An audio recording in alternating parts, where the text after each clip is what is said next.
Oi, pessoal! Estamos aqui hoje para mais um vídeo do Cienticidade para o quadro Hoje Conheci um Cientista. E hoje a nossa cientista é a professora Nicole, do Departamento de Química da UDESC Joinville. Então, obrigada, professora, por aceitar nosso convite e participar da entrevista.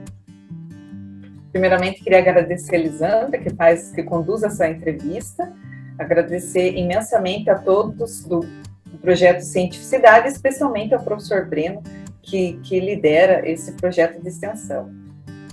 Então, professora, para a gente começar, eu gostaria que a professora falasse um pouco de como foi a trajetória da professora, quais instituições a professora estudou e que fizeram parte do seu caminho até agora.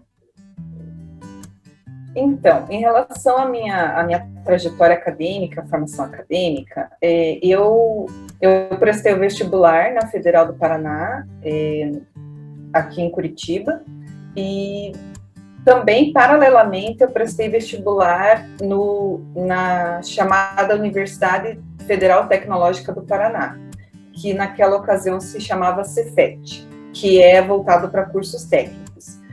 Então, desde o ensino médio, eu tinha muita afinidade com as disciplinas artísticas, que tinha arte envolvida, as disciplinas de humanas, mas também eu tinha uma certa curiosidade em relação à química. Então, eu acabei optando por ingressar em 2 universidades ao mesmo tempo.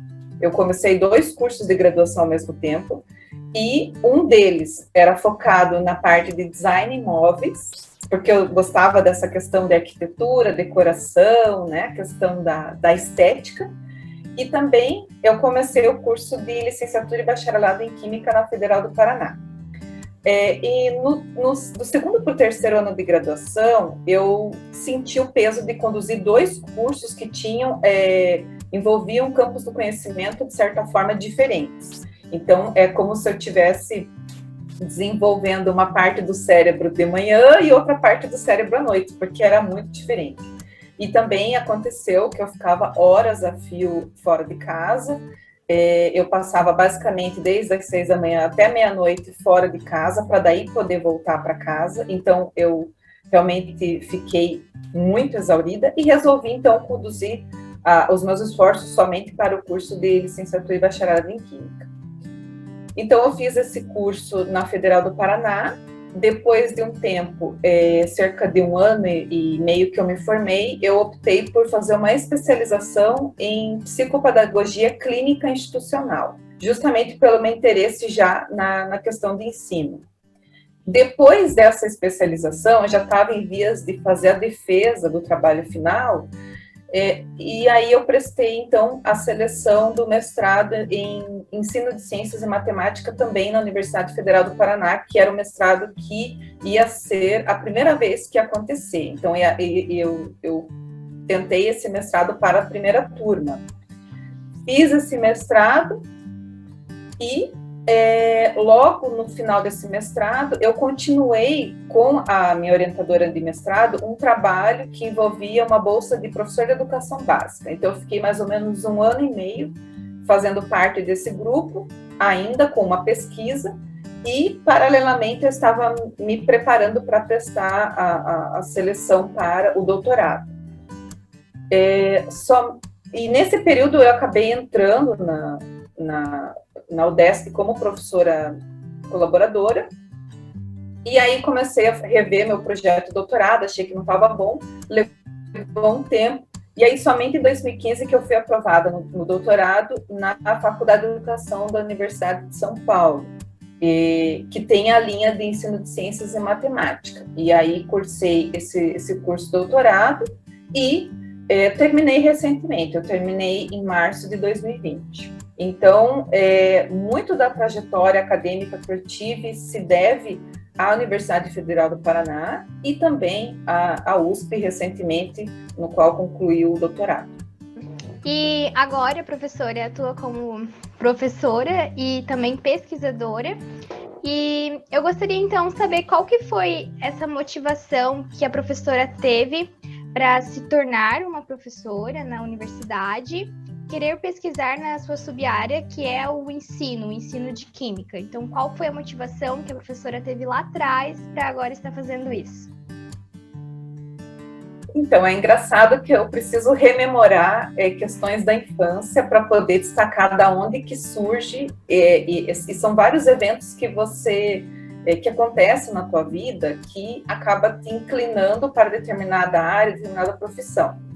Então, quando eu era pequena, e aí eu vou falar que eu estava com mais ou menos uns 9 anos, eu tive uma primeira experiência de docência numa creche. Então, eu estava numa creche, minha mãe precisava trabalhar durante toda a manhã, meu pai também, e eu tenho mais 2 irmãos, e nós ficamos numa creche, e em determinado dia tinha a monitora da turma, uma turma de crianças de 3 a 4 anos, e aí ela precisava se ausentar, eu acho que ela ia no refeitório, e ela me pediu para substituí-la, e eu tinha 9 anos. Não sei em que contexto que surgiu essa ideia dela e tal, mas enfim, foi o que aconteceu. Eu substituí ela durante uma tarde inteira numa turminha de crianças de 3 a 4 anos. E no primeiro momento eu fiquei um pouco assustada, porque as crianças ficavam com muito sono e elas tombavam praticamente na cadeira e eu tinha que fazer um esforço para levá-las até um colchonete. Então era basicamente, a aula era assim: cuidar das crianças não caírem da cadeira e levar até o colchonete para dormir. E elas até esperavam, que olhavam para mim, as crianças, e queriam que eu entretesse com alguma brincadeira e tal. E eu estava com uma certa dificuldade de fazer isso, porque afinal de contas eu só tinha 9 anos, estava substituindo uma professora. Depois disso, ela me pediu mais umas 3, 4 vezes para fazer isso, e eu gostei. Eu achei bem interessante, porque as crianças mostravam para mim uma confiança. Então, elas vinham, me solicitavam ajuda, né? Falavam assim: ai, tia, posso fazer tal coisa? Então, você sentiu uma confiança, sabe, da criança em relação àquele que representa, né, a figura de um professor. Claro que na época não era, mas, assim, eu senti ali uma questão afetiva bem interessante. Depois disso, eu fiz o ensino médio e tudo mais, e quando chegou o momento de optar pelo vestibular, eu me lembro bastante desse dia. Não sei em que contexto, mas eu estava com a minha mãe já conversando sobre o que eu pretendia fazer em termos de graduação, e a minha mãe tem uma irmã mais velha, ela tem várias irmãs, mas ela tem uma irmã mais velha, que ela deposita muita confiança também na opinião dela. E ela me levou até a casa dessa minha tia, fazia um certo frio, e era uma noite, e a gente começou a conversar sobre o que eu queria fazer em relação à minha profissão. E essa minha tia é professora. Então ela falou para mim: por que você não se torna uma professora? E eu fiquei pensando sobre aquilo, achei interessante a ideia, a gente conversou também sobre essa questão de ser docente. E ela falou: nossa, mas é tão importante, principalmente professores de química e física que estão em falta. Quando ela falou isso, eu me interessei bastante por me tornar professora de ensino de química. Então, na opção que eu tive de vestibular, apesar de que eu comecei um outro curso, o outro curso era voltado para essa questão de design, mas era mais por um gosto pessoal, do que propriamente eu enxergar aquilo como uma profissão. E aí, quando eu optei por fazer o curso de Química na Federal do Paraná, eu já vislumbrava aquilo como minha profissão. E desde que eu entrei nesse curso, as minhas atividades em relação ao ensino de Química surgiram mais ou menos do 3º para o 4º ano. Eu já tinha bastante interesse nas disciplinas de ensino, tanto é que toda vez que eu tinha um trabalho de ensino para fazer, nas disciplinas que fosse de didática, de metodologia, de pesquisa, enfim, eu já trazia um pouco dessa questão do ensino de química, até porque eu já vinha com essa afinidade de ciências humanas do ensino médio também, então por isso o ensino de química, por interesse, né, nas ciências humanas também, na questão da educação. E do 3º para o 4º ano, eu fiz o meu primeiro trabalho acadêmico para o ensino de química, que foi apresentado na SBQ, na SBQ Sul, que teve em Ponta Grossa. E foi a primeira vez que eu fui para um evento. Logo ali eu já tive um ótimo desempenho na apresentação, a minha pesquisa foi bastante elogiada, e isso também já estava me trazendo bastante motivação para seguir nisso. E aí foi naturalmente, depois que eu vi que eu consegui um resultado positivo na graduação em relação a essa pesquisa, que foi apresentada num evento importante, eu comecei a destinar todos os meus esforços para o ensino de química de fato. Então, era aquilo que eu mais tinha afinidade dentro do curso. Também conciliado a isso, a minha mãe sempre falava que seria muito bom eu optar pelo ensino, porque ela sempre tinha um receio em relação a eu atuar de fato como química, em termos de insalubridade, né, da periculosidade. Então, ela sempre falava, olha, eu acho que era melhor até por questões de saúde. Enfim, era a concepção que ela tinha sobre o campo, mas eu acabei, então, desde o terceiro ano de graduação, já totalmente focada no ensino de química. E agora, então, a professora comentou no início que recentemente defendeu o seu doutorado. E eu gostaria que a professora falasse, então, sobre as suas experiências de estar fazendo ciência, de estar desenvolvendo uma pesquisa na sua sub-área, que é a do ensino de química. Comentasse um pouco sobre a sua experiência de ter sido uma cientista e continuar sendo uma cientista. Bom, então, o tema principal da minha tese, ele surgiu dentro da minha pesquisa desenvolvida no mestrado. Então, no mestrado, eu já tinha optado por discutir avaliação. Isso veio desde o meu projeto, já no processo seletivo, e a orientadora respeitou esse meu tópico de discussão, e também a gente fez alguns ajustes para poder fazer essa discussão. Então, o objeto de estudo era sobre o Exame Nacional do Ensino Médio, mas o foco principal era dialogar em relação aos exames e o contraste em relação à avaliação. Eu propus o meu projeto de doutorado, que foi justamente com esse tema da avaliação, só que agora focado nos fenômenos de dentro da sala de aula, e não numa visão macro em relação às políticas públicas, mas sim aquilo que acontece de fato dentro da escola, principalmente dentro da relação entre o professor e o aluno. Para poder desenvolver isso, e considerando os referenciais da linguagem, eu sempre identifiquei na literatura que há uma visão de que a avaliação pode ser tratada como um sinônimo de exame, como um sinônimo de prova ou de teste. E o que acontece? Esse tipo de instrumento, ele evoca somente um tipo de semiose, né? As semioses são essas formas de representação e comunicação do conhecimento. Então, eu percebi que havia um enfoque somente em discutir a avaliação sob a perspectiva da semiose escrita, ou seja, tratando a avaliação como sinônimo de prova, exame ou teste escrito de múltipla escolha. E aí eu percebi que existe um fenômeno rico em sala de aula, que são as outras semioses, as semioses da fala, por exemplo, a semiose do gestual, outras semioses que nós precisamos no ensino de química, que é o caso tátil, em relação à experimentação, a noção espacial para entender as representações químicas, enfim, são múltiplas semioses. E o que acontece em sala de aula é que o professor e o aluno, eles produzem discurso, eles produzem turnos de fala em que eles julgam, em que eles avaliam, em que eles tecem considerações e apreciações sobre a aprendizagem a partir do que é dito. Então, eu pensei em justamente focar isso na minha pesquisa.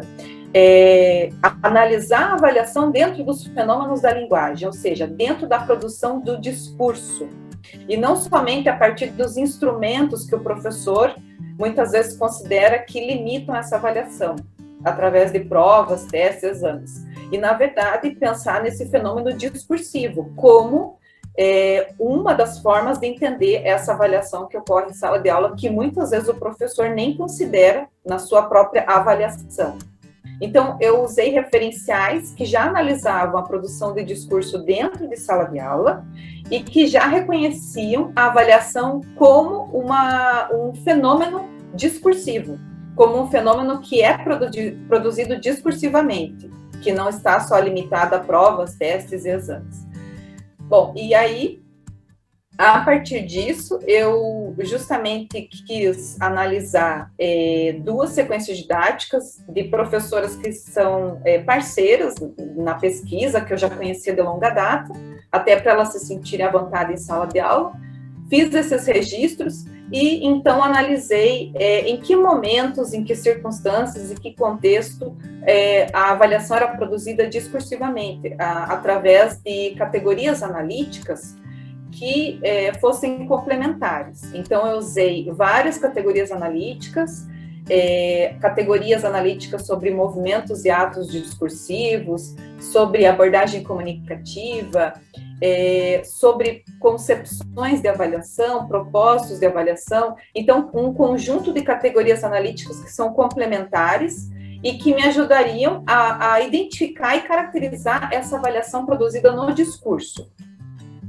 A partir das sequências didáticas que foram produzidas, gravadas e analisadas, eu tentei ao máximo utilizar uma forma de análise, de agrupamento de dados que fosse interessante, que mostrasse, por exemplo, a cobertura de tempo que o professor gasta para avaliar no discurso, para mostrar que tipo de atos discursivos desencadeiam aquele ato discursivo que a gente chama de avaliação, quais são os eventos que antecedem e que se sucedem quando o professor avalia, e até mesmo episódios de tensão em sala de aula, decorrentes da avaliação, que decorrem já de eventos que estão acontecendo dentro desse discurso.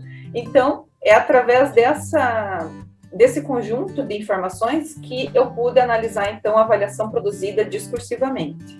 Achei muito legal esse tema, porque principalmente na área da química, os próprios alunos do ensino médio, eles pensam que a química é uma coisa difícil, é uma matéria difícil justamente por causa desses processos de avaliação, de prova, que infelizmente ainda no ensino médio é muito da forma tradicional. Então eu achei muito legal o tema que a professora abordou na pesquisa, mas agora eu queria que a professora comentasse um pouquinho sobre a professora fora desse campo da ciência, fora desse lado de ser uma cientista, porque muitas pessoas pensam que nós, como professores, cientistas, pesquisadores, vivem apenas para isso, né? São aquele cientista maluco que está preso dentro do laboratório, que só estuda, mas todo mundo tem uma vida fora disso, tem hobbies, tem passatempos. Então, eu gostaria que a professora agora falasse um pouco sobre as suas atividades, sobre os seus lazeres, o que gosta de fazer no dia a dia. Então, um dos passatempos que eu tinha, não agora, né, nesse momento, mas que eu tinha bastante, é fazer artesanato. Então, eu aprendi a fazer umas caixinhas de costura, aprendi a fazer uma bolsa de papel cartão. Então, mais ou menos em 2013 eu comecei a fazer artesanato, e isso já vem um pouco da infância. Então, durante a infância, eu sempre me interessei muito pela arte. Então, às vezes, eu me comportava como um certo boêmio. Então, eu fazia muita poesia, eu era uma pessoa assim que pintava muita aquarela, eu adorava guache, fazia um monte de haikais, fazia muito karaokê, praticava dança, fazia balé clássico, balé moderno. Então, eu realmente era uma pessoa muito voltada para a questão da arte. Inclusive, participava de teatro, participei de várias peças, me apresentei através do balé, através da escola. Então, me interessava muito pela questão da arte e por essa questão manual. Apesar de que eu não tinha uma habilidade muito grande, mas o interesse havia, né? Independente da habilidade do artista, digamos assim. E, mais ou menos em 2013, eu retomei um pouco essa questão, comecei a fazer artesanato, e fiquei bastante feliz que eu consegui produzir uma caixa de chapéu, como aquelas caixas de chapéu antigo, que era redonda, com um tipo de plissado, enfim. Estava muito focada na questão do artesanato. E esse artesanato eu fazia com o objetivo de doar para uma instituição que vendia para reverter para as crianças carentes.